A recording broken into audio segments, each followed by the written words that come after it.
Hi everyone, I'm Eszter Kovacs, co-founder and CEO of DroneTalks, and today my first interview at the commercial UAV show is with Stas, who is the CEO of Avision. Hi Stas. Hello.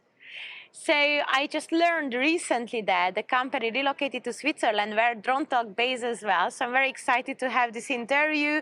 Not relocated, actually you opened an office there, We right? open a Am I subsidiary, right? yes, Ah, correct. okay. Learning every day in Ticino, which is a fantastic area in Switzerland. But before that, I would like just to understand what the company does. If someone don't know you, what do you do? Excellent. Yeah, good question. So we are a UTM provider, airspace and fleet management for drones. Just to give you a little bit background, we started our project in 2015 and worked through on advancing our technical capability levels, primarily focusing on the UAS service supplier kind of functionality. And this has been a long road, but we've worked with great partners with the NASA and the FAA.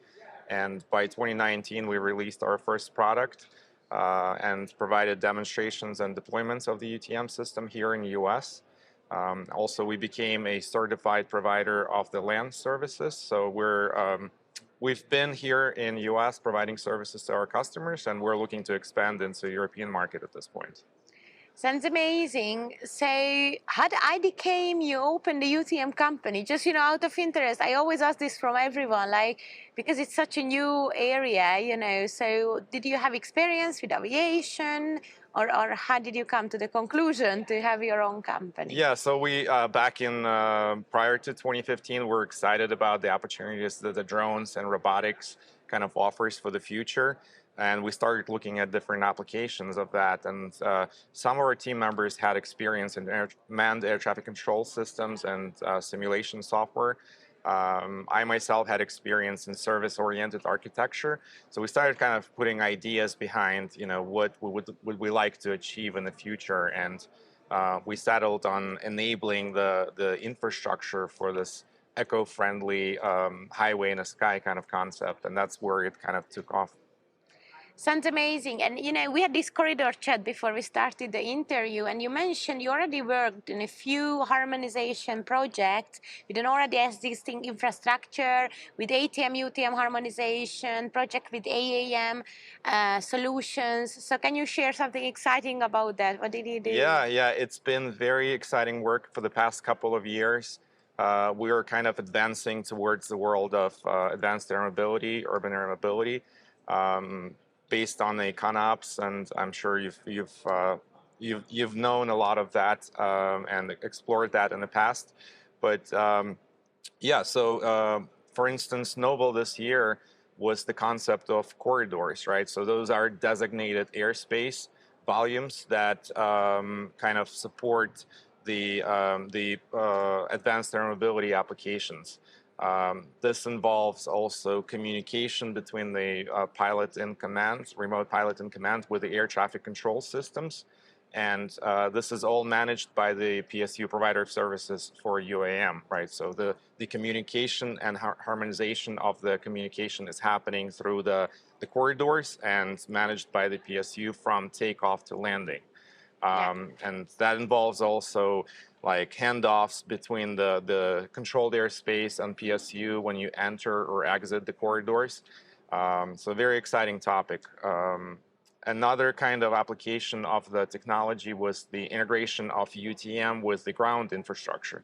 So for instance, we worked on a application of the demand capacity balancing. So those taking into account the infrastructure, the vertiports for the takeoff and landing, and making sure that the traffic kind of accommodates for the what's happening on the ground as well.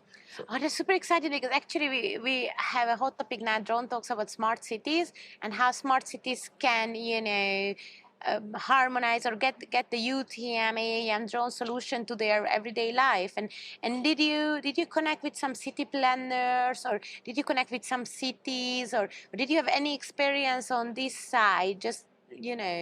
So we've had general conversations with city and the planners, and you're right, but a lot is happening at the city level at this point. This year we've been focused on applying the technology mostly. So it hasn't been much in terms of like advancements in the actual implementation of the technology, but we've done quite a few supporting projects in research towards that topic. So we have Which something. Cities you talk to? Just if it's public, if it's not, you know, we don't So need to. we are working with cities in the state of Texas and a few other kind of states in the U.S. Fantastic. Yeah. So we're going to be announcing more news shortly. Yeah. But this is an exciting topic. No, it is. It is. And you know, my last question is, why Switzerland? So there are so many countries in Europe, you know, where you could enter into the market. Why did you decide Switzerland is the place? Great question. Initially we've been looking to kind of get an office at a location that has a good access to the talent and has a good sort of business-friendly environment, right? Yeah. And I think Switzerland offers both of those things. You know, you have a great engineering kind of schools and background. A lot of drone companies are based in Switzerland, and very friendly business environment. I should probably highlight as well that we've had a great experience working with the Swiss companies in general for this last couple of years that we've decided to move in, including FOCA and Swiss Guide, Sky Guide, I'm sorry. So yeah, it's been a great experience so far, and we're looking forward to continue that on that path. Sounds amazing. Thank you so much, Stan, for the great interview. Thank you.